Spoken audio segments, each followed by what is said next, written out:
This is Laverne with the Fantasy Grounds Academy. Today I'm going to be discussing creating items in Fantasy Grounds. I think this is a tutorial, or at least a preview or a guide that will show you how to create content for the 5e rule set. Unfortunately, this does not cover all rule sets. This is kind of a base of, if you're going to use like Pathfinder or such. I don't know all the different variations of rule sets. Plus, they're slightly different when it comes to the item properties, weapons, that sort of thing. So apologies ahead of time if you were looking to create items for another rule set. Today I'm going to start with this is the 5e 2024 rule set, the latest version of Fantasy Grounds, version 4.7.5. And we're going to go over some of the items and check out how these are achieved. So what I want to first make sure that you understand that the more items that you add to your campaign that are not already a part of it, it's going to create a little bit of work for you. So items are something that is not a quick thing to do in Fantasy Grounds. There's no import tool that I know of. You might be able to go into the XML registry and do some editing there, but I would think that you would want to use just the interface in Fantasy Grounds to build your items, since you have more of a graphical interface here. So what I wanted to talk about is a little bit of an overview of the records themselves. So on the right-hand side under your campaign, you should have a Parcels area, which is what these items would go into once you want to add them as a bundle, like for treasure. And then the items themselves. Up here on top, you have armor, weapons, gear. You have item templates, so you can make your custom items, and then the forge itself is where you achieve that if you're going to combine things. So these are different aspects of the items window. So what we're going to do now is take a look at these groups. So depending on your rule set and what items you have available for books and content, these are separated out so that you can create your own groups if you need to. What I recommend you do, if you're going to create a whole bunch of stuff, or let's say you're doing a conversion, or perhaps you're going to make yourself a store or something like that, I would always make a new group if possible in any of these groups up here. So in other words, for group, you can click this little down arrow, click the add category, and I'm just going to make a group and I'm going to rename it. And I want to call it, I'm going to hit the edit button, and then we're going to call this custom items. And the reason I do this is so that it's sorted out from the items that come with your adventures or from your rule books. So this is just a way to sort. So I'll go ahead and click the edit button again, and that will create the new group. And now I can select the custom items group. It's blank right now because we don't have anything created. One of the easiest ways to create an item, let's say, and you don't want to start from scratch, is if you already have content loaded, maybe you have the SRD, Player's Handbook, whatever material or source you have. Let's click the Player's Handbook. Let's sort through that. And let's take a look at creating an item. Let's say arrows. Okay, here's an arrow. This is an adventuring gear type. It's ammunition as a subtype, so Fantasy Grounds recognize that it will add this into the weapons area as ammo. And then the rarity is common, there's a cost, there's a weight, and down below is a description, which you can also put links in there. You can put a link to a photo if you want. There's lots of formatting options down here for the description. When you unlock an item, this gives you the ability to make edits. So if you wanted to make this a +1 arrow, you'd have to change these types down here. And if it requires attunement, which in some rule sets you have to be attuned to the item, you'd add that in here, which is the rarity column. I think that's kind of a strange spot to have it, but that's where they chose to put that so it will parse correctly. And then you can make your edits accordingly, depending on your knowledge of the rule set, and also, how much you understand of the rule set itself. Most likely, you're just going to make some changes. I mean, there's really nothing hard about that. And if you wanted to make a copy of it and then call it something else, all you would have to do is right-click on the arrow, and you can either you can revert the changes that I just made. So I'm going to do that. And then anything that you want to copy, whether it be an NPC, a table, whatever, you just hold left click and hold this little link here and then drag and drop it back into the same window. So now you have this copy here of the original. This is the one you're going to edit if you're going to make it custom. So this would be an example of making a copy of a record and then using that as your custom item. So for sorting purposes, you can use this drop-down menu up here in Group. And if you watched earlier, I made this custom group called Custom Items. So what I'm going to do is drag this little link up here, the record link, left-click and drag, and drop it on the actual title. And that will sort it out of the uncategorized or the all category and put it into my custom items area. So now when I click custom items, that's the only item I have in there, but that's how you sort. So now I would take that and make my edits. So that's just an example of the UI part of it. So if you wanted to, make copies of any record in Fantasy Grounds, that's the way you do it.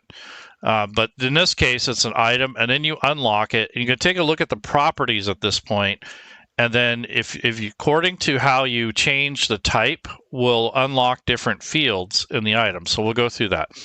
So as an overview, the item records in Fantasy Grounds stores information about weapons, armor, magic items, scrolls, and more. So the fields will define how the items behave in the game and how they interact with automation, if any. So some rule sets have more automation than others, so that'll vary. So back to this item here, your field. So there's the name. So you wouldn't have to put, you can edit this however you want, and I'll put arrow, comma, I will say, let's make this a lightning arrow. So we'll just say lightning for now. And here it's unidentified. So if you're going to change that record and you want it to be unidentified, you can put a base description here, which will just be revealed to the player, and it won't give away all of the parameters. So you can give it a name.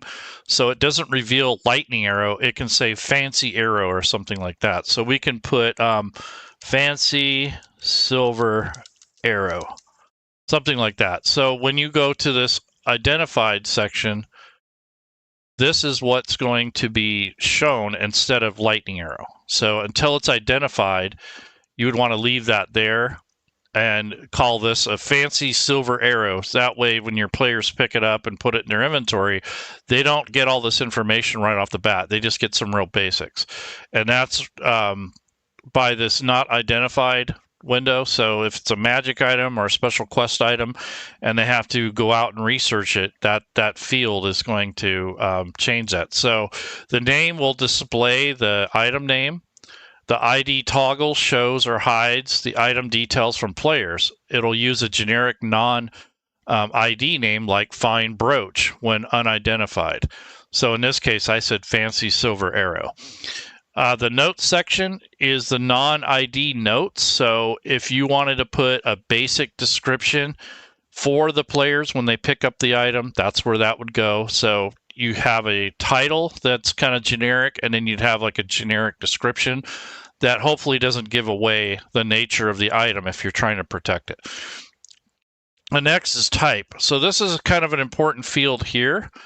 So this would basically determine the behavior, and it will unlock additional fields. So if it's adventuring gear, you'll get this. If it's a sword, you'll get additional fields. So this record here, type, is the one that actually changes the way this record is. So there's basically about 4 or 5 types, but essentially we'll get into that. But these are the different types. You have weapon, armor, adventuring gear, rod, staff, wand, potion, scroll, and ring. So these are also partially on how it sorts items, but then it also is a way that this would unlock different fields and such. Some of these are the same, but there's, like I said, there's about 4 or 5 different field types that will be unlocked depending on what you put up here. So if I change this to magic item or something like that, or adventuring gear is what this is, but in this case it's ammunition. And then if I wanted to add any additional properties, I could put it in the description too. So then you have the rarity field, which is common, uncommon, rare, very rare, legendary. That's usually a cost modifier, kind of like a signifier of importance, and also kind of tells, hey, this is very special or not, or unordinary, that sort of thing. And then also there's an additional thing you put in here. So if it requires to be attuned, not only would this have to be identified, but if it requires attunement, when you add it to the inventory here, there will be an attunement note here, a bubble.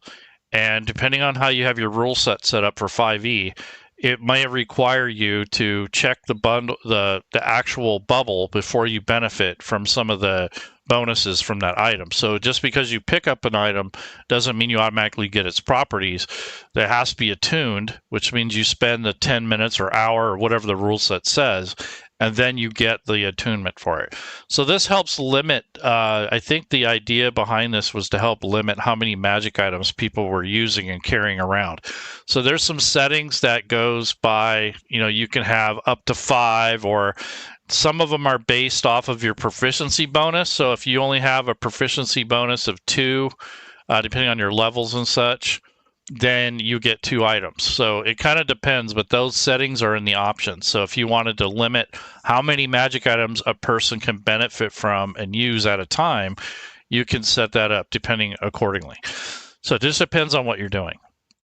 Let's see. So cost, that is something that you have to decide if it's a custom item.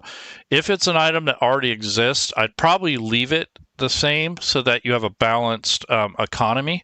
However, I do recommend that you put a cost in there, especially if you think it's something that's going to be divided amongst a group of people. So for 5 silver, I might opt to change it to 20 copper or whatever the math is there. So I do that because a lot of times you'll get an item that's 1 silver or 1 gold. And what really sucks about that is nothing wrong with the price of it. It's just the fact that if you try to divide the sale price of a 1 gold, it does not work in Fantasy Grounds. So in other words, in the party sheet where your players are, when you go to add them to your party sheet, there's a place in there where you can actually manage what items they sell, which items they want to get rid of. You do your basic, your trading and buying and selling in there. And what happens is when you go to take an item that only has 1 gold, let's say, for the item, it won't sell it or split it up into coins. It'll say, it'll give you a record error. So what I would say, honestly, is if you're going to have 1 gold piece items, I would just change them to silver. So maybe 1 silver, or excuse me, 1 gold would be like 10 silver. That way, if you have 5 players, you can divide it up into 2 silver pieces instead of just 1 gold. So that's something you may want to do depending on your sanity. So if you don't care about that, you just want to manually adjust it as needed, you can do that too. So you don't have to go in and redo all the pricing. Another thing is that a little gotcha here is if you change your coins or your currency type, which Fantasy Grounds does allow in most rule sets. So in the options, you can go into currencies and you can add currencies here. The problem is that Fantasy Grounds won't necessarily convert that into the regular currency. So if everything is based on gold and you change your currency system to steel, anytime you use that type of currency, you're going to have to manually do the conversion and fix that in here. So that's something you want to consider too. If you're going to use custom currencies and all your items are priced in a different type of currency, that's going to be a little extra work for you down the road. So that's something to consider. Weight. So this is kind of important too. If you don't really track encumbrance too much, it's not normally a problem. But if you want encumbrance to be involved with your play style and your group, you do want to set a weight, even if it's like the weight of a feather. I'd put 0.01 or something like that. Or if you think 10 of them equals 1 pound, just put 0.10. In this case, they say it's 0.5, so 20 arrows would be, probably be like your 1 pound or whatever. So this is something you have to consider depending on what you're doing and what rule set you're using and how important encumbrance is to your game. But all items, I believe, should have a weight, even if it's a paper. A piece of paper might be 0.01 as well. So it's very marginal. That's not going to impact your player too much, but it does keep track of how much weight it is overall. So if you're carrying like several reams of paper, that would add up over time.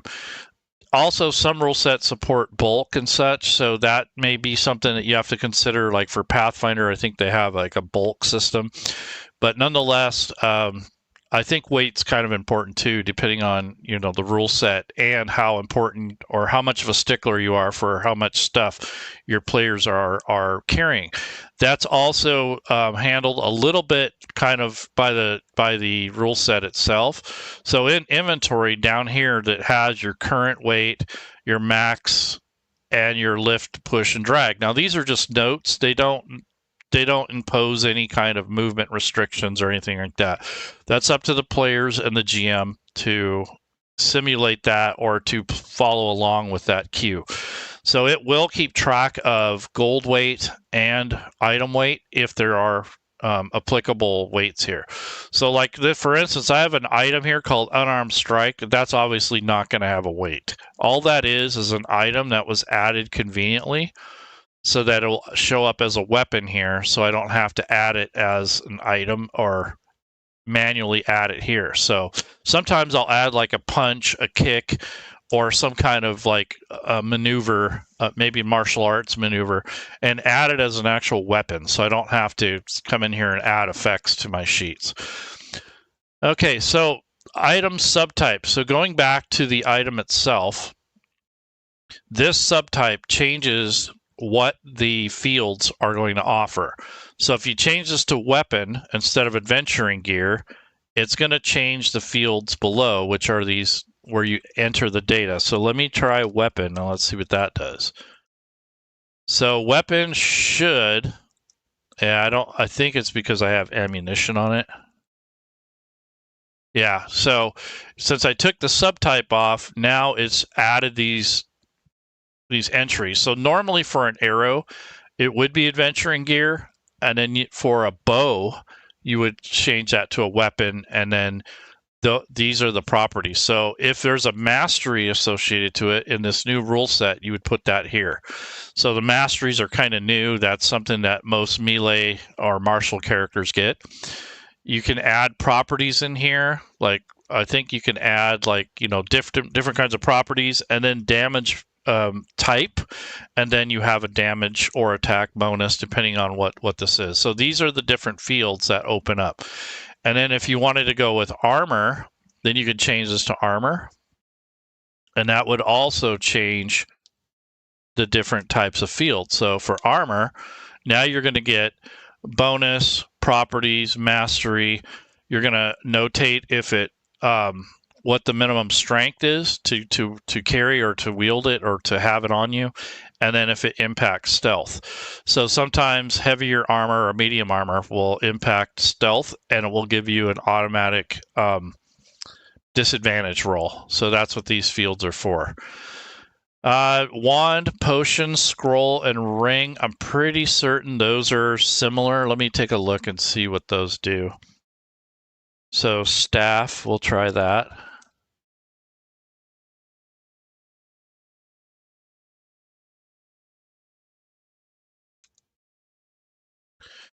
Yeah, I don't think staff is going to do anything. Yeah, so it got rid of those fields, the extra fields. So it's more like an adventuring gear type thing. And quite often when you have an item that has charges and those sort of things, You'll have to manually set that up on your character sheet through the Actions tab, but also you might also put in there the amount of charges that you start with, a little bit of rules and mechanics on how it's supposed to work, and then if it has like a spell-like ability, you can drag a spell here. So in other words, this is lightning staff. So you might put a spell of lightning or something in this, drag the actual spell over and link it to the item. That way, when the player has it, they can actually put that action on their Actions tab. They can make a section here for their charges and the item's effects, if applicable. So it just depends on the item and if it needs to be automated, or if you care about that, or you can just handle it manually, which is probably a good way to start initially. But essentially, this is just a, different fields are going to change the way this item fields are going to be entered in depending on the rule set, of course. So these fields might vary if you're using like Pathfinder or one of the other rule sets. But you have to kind of understand how this impacts the game too in order to update that accordingly. But if you don't care about it, at the minimum, you put the type, the rarity, the cost, and the weight. So this is just an example of the different types of fields that are available for the 5e rule set. Like I said, they vary depending. So then there's subtypes. So these subtypes are more for sorting and such. So you have simple melee weapons, simple ranged weapons, martial weapons. So that helps with the sorting up here. But then you also have holy symbols, arcane focus, equipment packs, equipment kit, and standard. I forget how the equipment packs and the kits work, but essentially they can create like a pack. You can make your own kind of your own packs and such. So that's more convenient. Like, let's just say you had a certain build of a character, and you get tired of dragging over the same items every time to build that character. When you set this up right, the pack itself will have links to the different items that are in it, and when you add it to a character, it kind of explodes in their inventory and lays it all out as items. So if you had, like, let's say a ninja pack, you might have your katana, your gear, like your boots, the tabi boots. You might have a rope, stars, maybe a smoke bomb, so you can make custom items, or you can make a parcel and do the same thing, add the items and then drag it over. So that's kind of the old way to do it, but they have added equipment packs and equipment kits so that you can make your own kind of parcel or your own item that will have several items in it. So that's another thing that's kind of cool about this rule set and what it supports. So subtypes control item grouping and determine forge compatibility. So forge will allow you to combine items. So you can make like magic items based off forge templates and the type of items. So to use, you create a template with only the fields you want to add. So if I go into Forge, which is in the items data, and then you go into templates, you can add a template, and then you would just put the fields that you want in here. So these are just templates that you would use for a base for your items. And then for your base item, you might put like a sword. So if I go into, let's see, I'm going to actually I'll just stick with this arrow. So I'll put the arrow here. Let me see if the properties are set right first, because that'll mess with it. So what we'll do here is, instead of staff, we'll go back to, let's just say, weapon. And we can add properties. So we'll say it's +1 damage, 1d8 fire damage, we'll say. And then you could do whatever you want. But in this case, this would already have the item set up as a fire arrow or lightning. But what you could do is take something like a regular standard arrow and then add the fire damage property to it. So let's take a regular arrow. Let's go to all, and let's go to arrow. Whoops, spelled it wrong. And drag this over to the base item.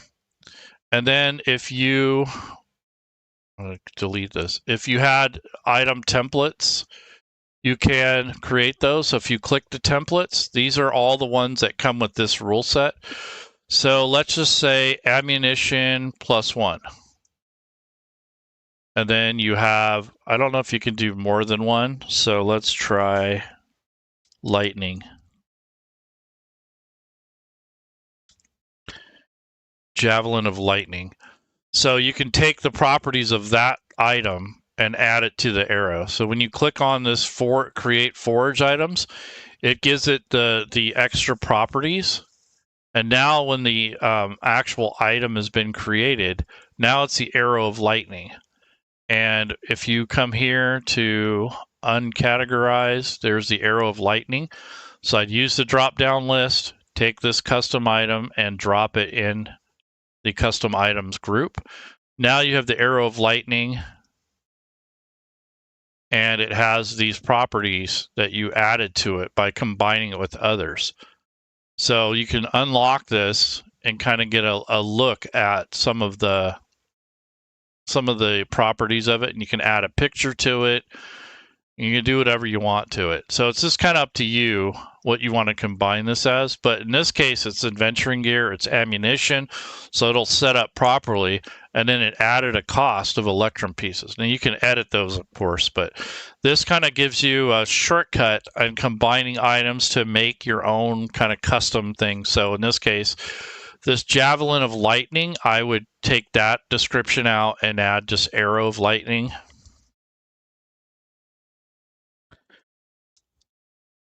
And then maybe edit this stuff.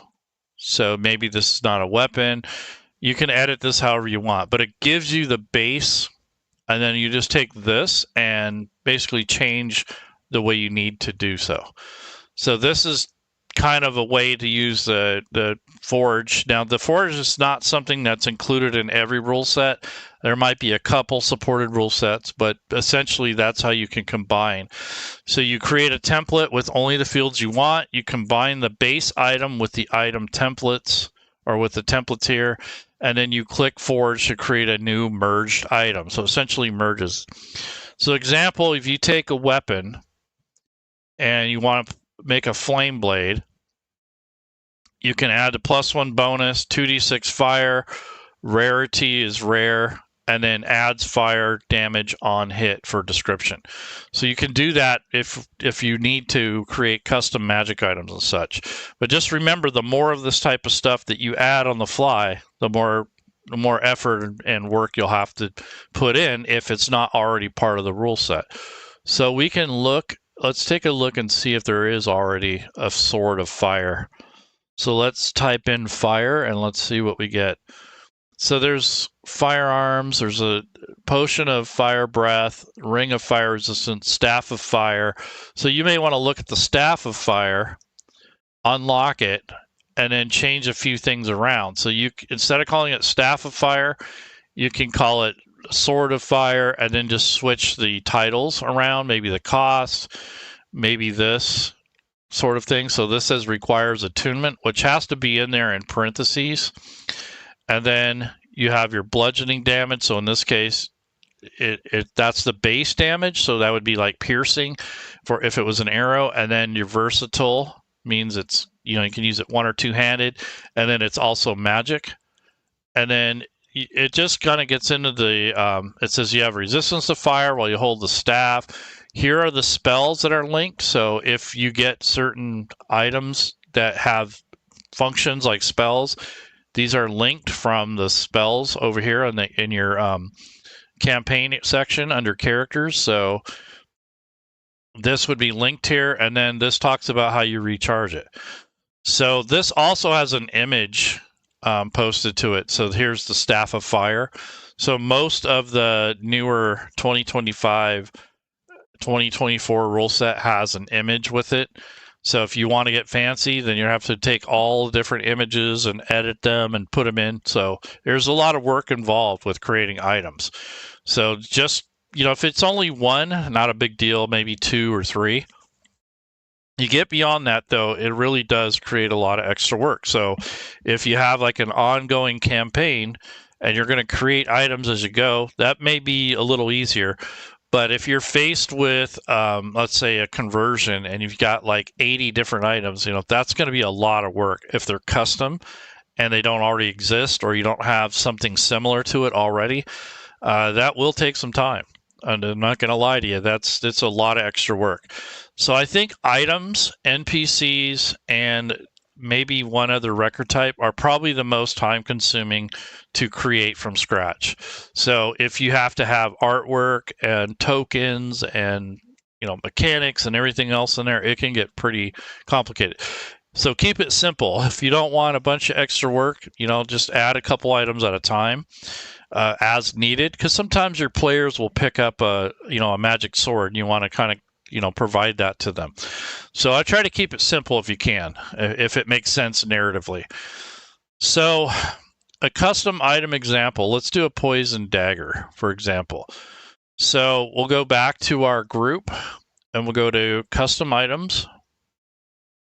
And then what I'm going to do down here is I'm just going to add a blank image here, or blank item record. Then I'm going to put dagger, poisoned. And I do that so that it sorts a certain way. So instead of having poison dagger, it's going to say dagger first. So it'll be grouped kind of with the daggers in your list, and then it will have the state or the different type on the right. We'll just say for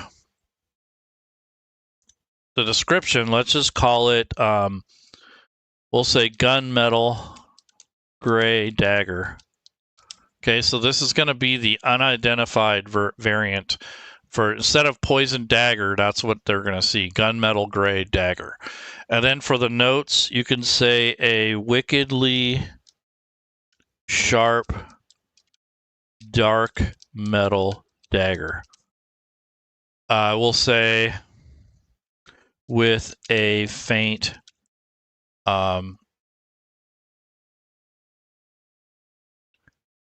we'll say with a faint, let's see, dagger with a faint, we'll say skull inscription.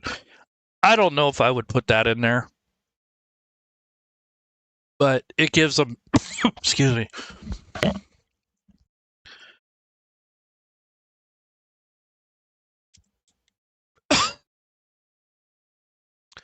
it gives them an idea of maybe it is special, maybe we need to check it out. So wickedly sharp dark metal dagger with a faint skull inscription, something like that. And then that way maybe they'll try to get it identified later, or attune with it. So the type is weapon. So if you look up here, here's the weapon. So I'm just going to copy and paste that. Subtype is simple melee weapon. That's just for sorting and for the forge. Rarity is uncommon, but in this case, I'm going to say requires attunement. And you put that in parentheses, requires attunement. So in order to benefit from some of this, you're going to have to attune to the item. That way they can't just pick it up and use it. And then if for the weight, they got it as 1/2 pound. So I can live with that. We can just say that it's +1, just because I want it to be a little different, but we'll say +1. I believe that's to hit. And then for properties, here are the properties for it. So it's a finesse weapon, it's a light weapon, and it's thrown. So we can put that here under the properties. And then for the damage, it has this this writing here, so it's important that it's formatted correctly. So 1d4 plus 1d4 poison. And then if for the new rule set, if you want to add the mastery, you can. So let's take a look. I forget what this is. It's usually, you get like a bonus action, I believe, with this. I don't remember what it's called. It's been a minute since I looked at that. But if I go into the monster not the monster manual, but the player's handbook, it has the masteries in there. So let's take a look at that. So library, let's go to books, and we can go to player's handbook, and I'll look up mastery. So weapon mastery properties. So cleave, I think it's Nick. Yeah, so this is the newer rule set, so you get Nick with that. And I believe it's been updated in Fantasy Grounds to include that field. So if you're using the new rule set, that's something kind of new. And then if you want to give it some, I'll say this dagger is a deadly poison dagger devoted to the death cult, blah, blah, blah. So, however you want to put it. So here we go. This is our dagger. And then for cost, if they're able to sell something like this, if it isn't contraband or, outlawed or, maybe black market value, let's give it 500 gold since it is kind of deadly. You can base that on whatever you want. The economy, you can look up rules, whatever you want to do. I just put that as a base price. I think that's fair. It does give extra damage, and it's +1. Maybe in the properties, I should put magic, because it is a magic weapon now. So there we go. So now I'm going to lock it. And now what will happen is when I drag this over to inventory, it should populate in here. But if it's not identified,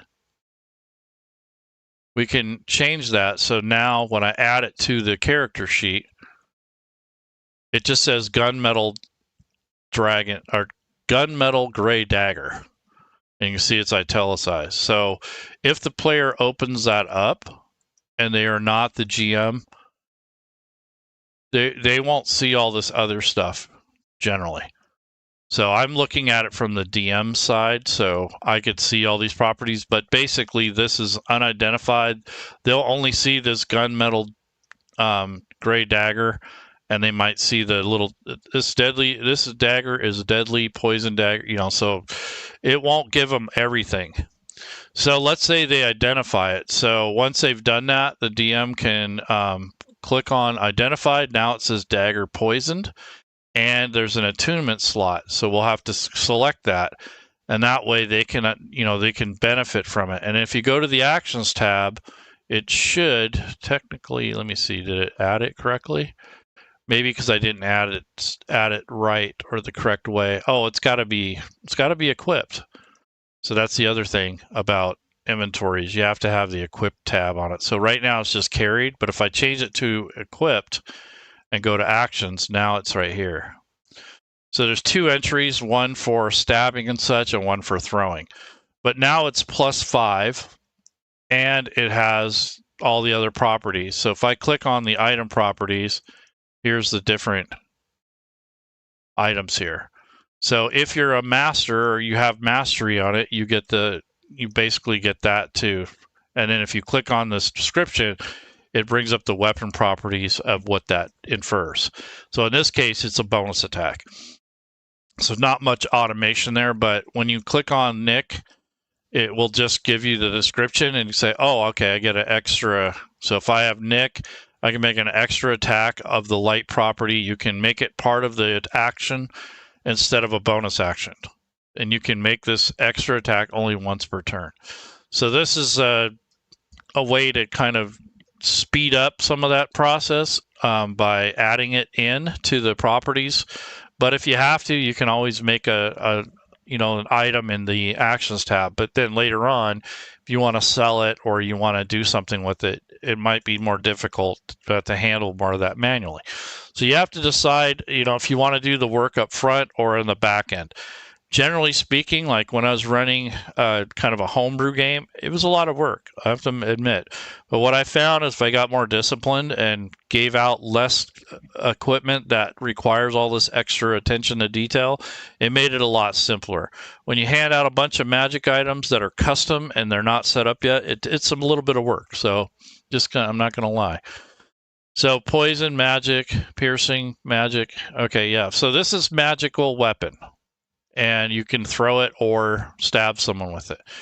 So I would imagine that this is a little overkill, but at least you have the idea of how this would work. So here's your +1 bonus to attack, and you have your +1 to damage as well.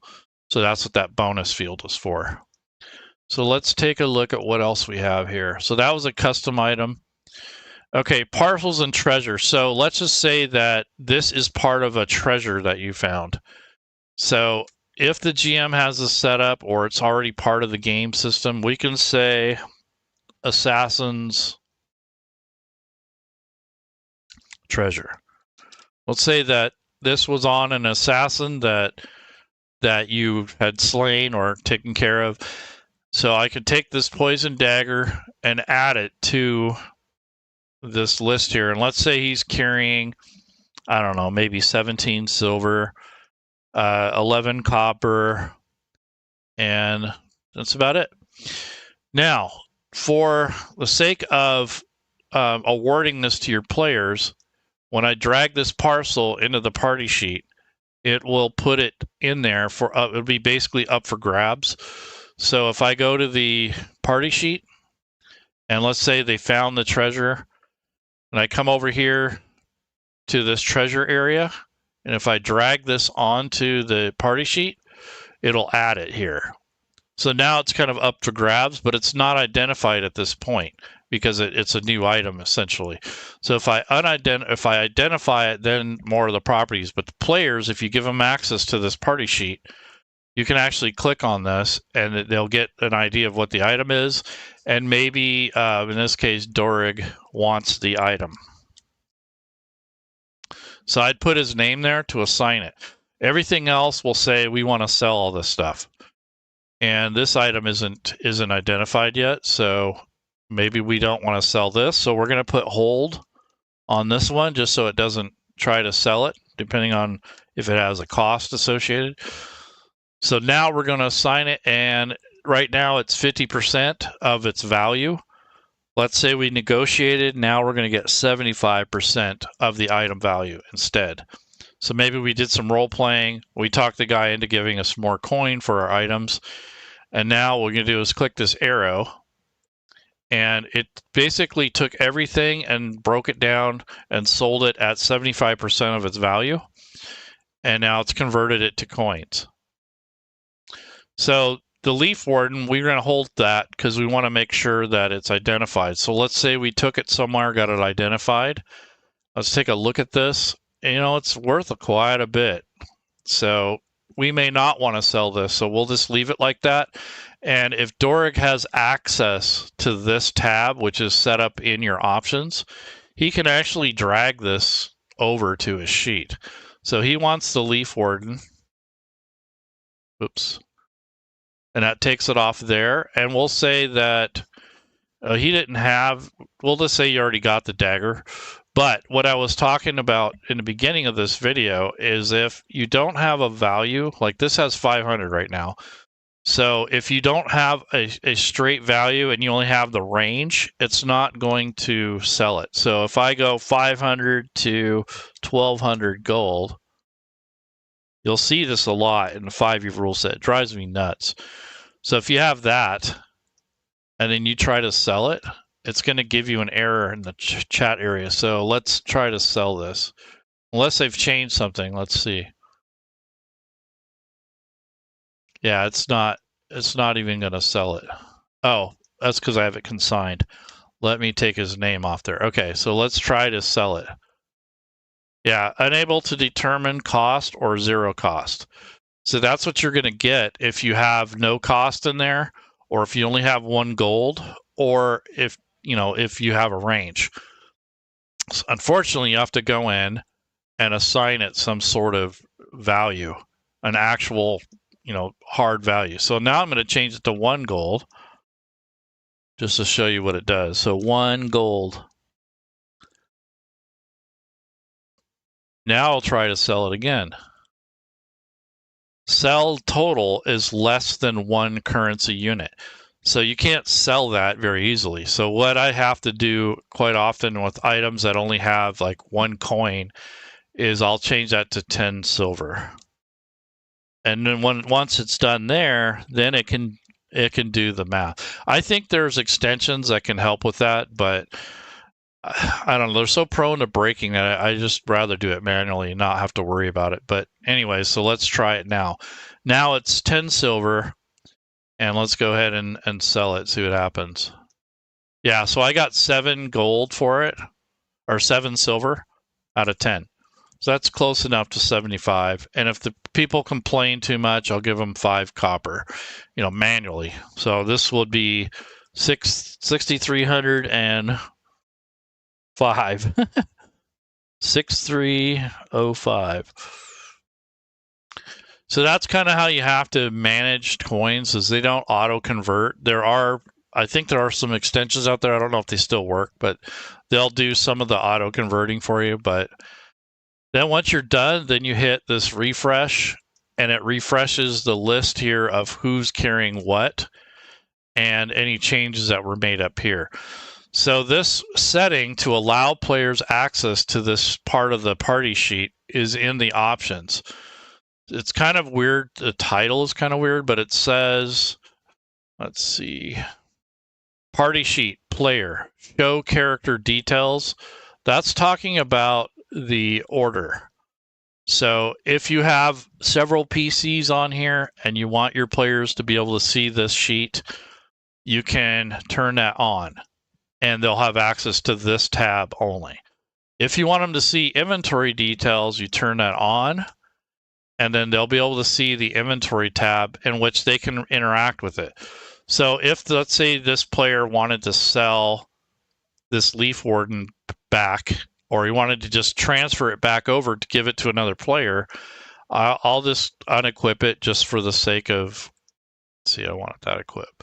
I'll unequip it just for the sake of it, and then unattune to it, because I'm giving it away, and drag and drop it up here. So now another player, if they have access to this, if you have it turned on, it's either on or off for everyone or nobody. So then another player can come by and say, okay, yeah, I want that, and they can drag this to their inventory. So that's just a matter of, gameplay, role-playing, how you want this set up.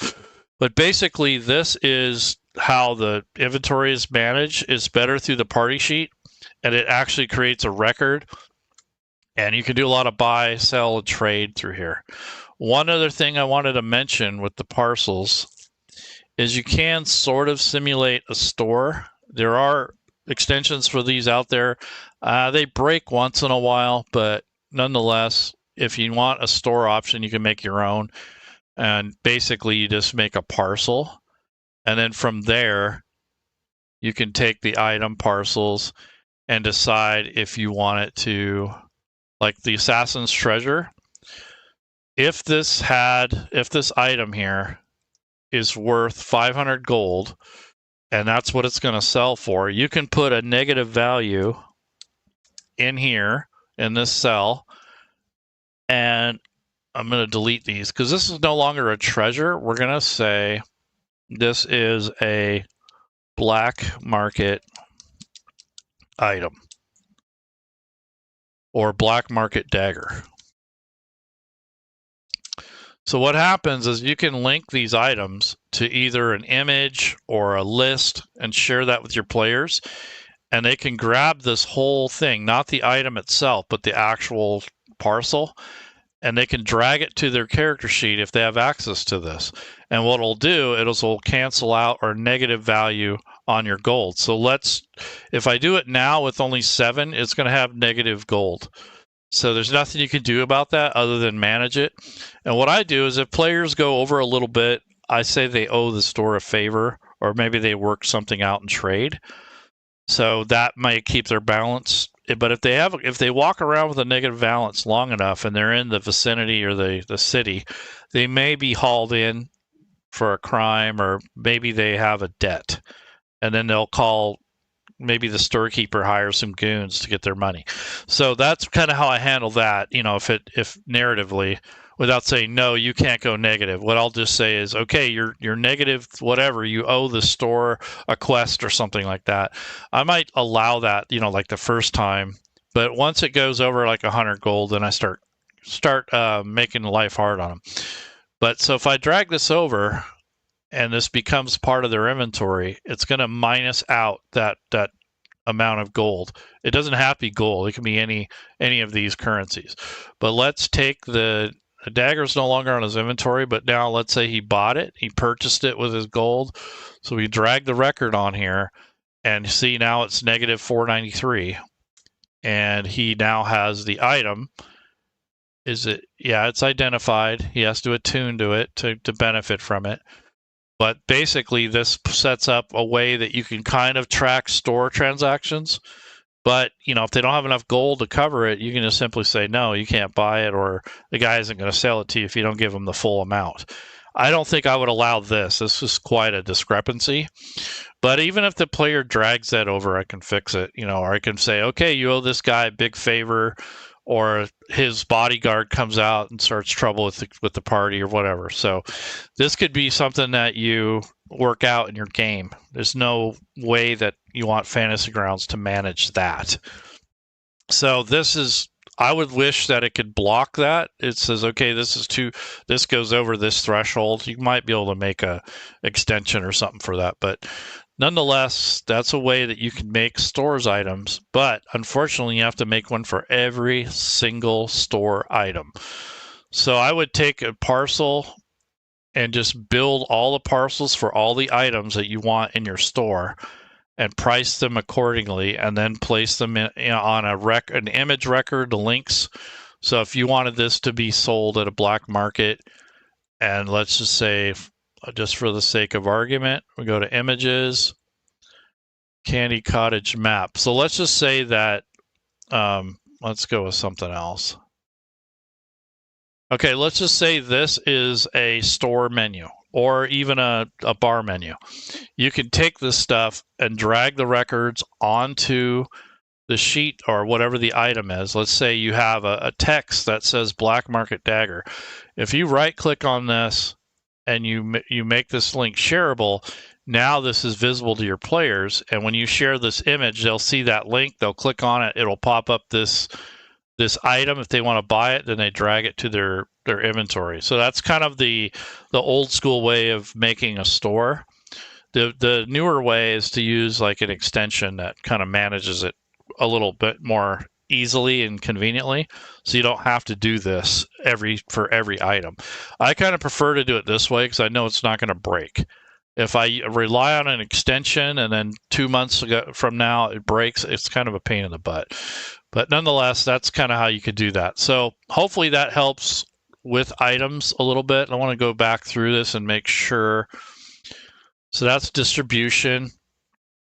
So just remember that items in parcels are copies. They're not the actual item itself. So changes made to a parcel do not affect the original. So if you're going to mess around with the items as separate records, they're not the actual item in your inventory or in your items list. They're a copy of it. So that way, we already talked about the shops, parcel coins. We kind of went over coinage a little. Party sheet functions. We already did that. So the summary of this is core structure for gear and items is the item records. Types and subtypes control the item behavior and sorting. The forge is a way to combine a base item with a magic template if you're going to do that. So let's bring up the items again. So we'll just do that. Party Sheet manages the distribution and sales of items. And your shop simulation, you use negative coins to simulate the purchase of an item. Now, you could make it a kit, like let's say there's several items in that parcel. Let's say it's a bag that has adventuring gear. You could put the whole total negative value in there, and then when they drag it to their inventory, it's going to populate all the items and it's going to deduct the coin. So you can do something like that too. When Rob was around, we made a parcel type thing for the base classes, so like a fighter kit, those sort of things, and it was a parcel. But I think now you can create your own items that are actually a backpack type thing. So if you had a fighter's pack, you can put all this stuff in it and then just drag over the pack, and it will populate the items. You don't have to worry about parcels and all the other stuff. So anyways, hopefully that's helpful. And I'm going to include a link to an older video that Matakire did, which is much more meticulous, a lot more to the point, less babbling. So if you guys like, something a little bit more formal, I'll link that here. But nonetheless, this is more of an updated version, meaning that the interface is different, but really, to be honest with you, it hasn't changed much at all. I think the only thing that's changed is that ability to make your own backpacks. And then for this particular rule set, they added, for weapons and such, they added the mastery section. Other than that, if you watch an older video, it's probably going to be about the same. There hasn't been that many updates or changes to that particular thing. I think they did something with the Forge as well, but other than that, there hasn't been a whole lot of changes. So if you watch a video from 4 or 5 years ago, it'll probably still be applicable, at least at the base level. So take care, everyone. Have a good weekend. And if you haven't already, Fantasy Grounds Academy is doing we're doing a kind of an annual celebration of the community. This is the Founders Day 8 weekend. And so far, we've got a couple games. I'm going to be hosting Tenkar's Tavern. We're going to be talking about OSR and old school role-playing games. There's a couple one-shots on here. Looks like Tales of the Valiant. And then maybe I'm going to do an AI prompt workshop on Saturday. And then Sunday is the show with Tankar. And then there's going to be someone doing lighting and layers. Let's see, there's someone showcasing Walk This Way extension. So it just kind of depends on what you're interested in, but that's next weekend. So if you want to sign up for that, if you go into our basically our server, you click on events up here, and these are all of the different events that you can sign up for.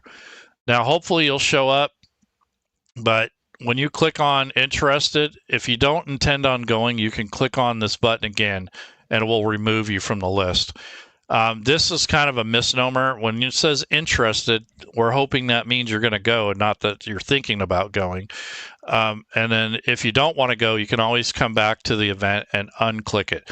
So that's kind of something that's been confusing, because a lot of people say, well, I clicked on it, but I didn't know how to remove myself. All you have to do is click on interested again and it removes you. But these are the events that are coming up, and there's a couple more that I'm going to add.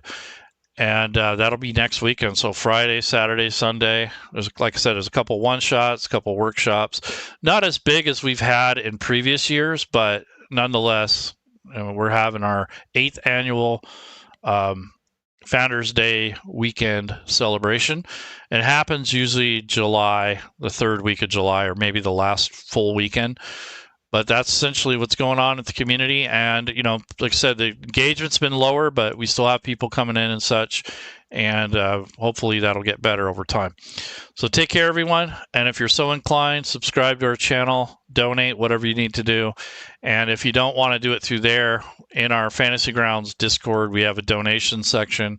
And if you don't want to donate, just hang out, maybe run some one-shots for new people, and or come in to learn. So take care. And also remember that we are not officially affiliated with Fantasy Grounds or Smiteworks. We're just kind of like a fan club community. And if you don't like the content, that's fine. I'm cool with that.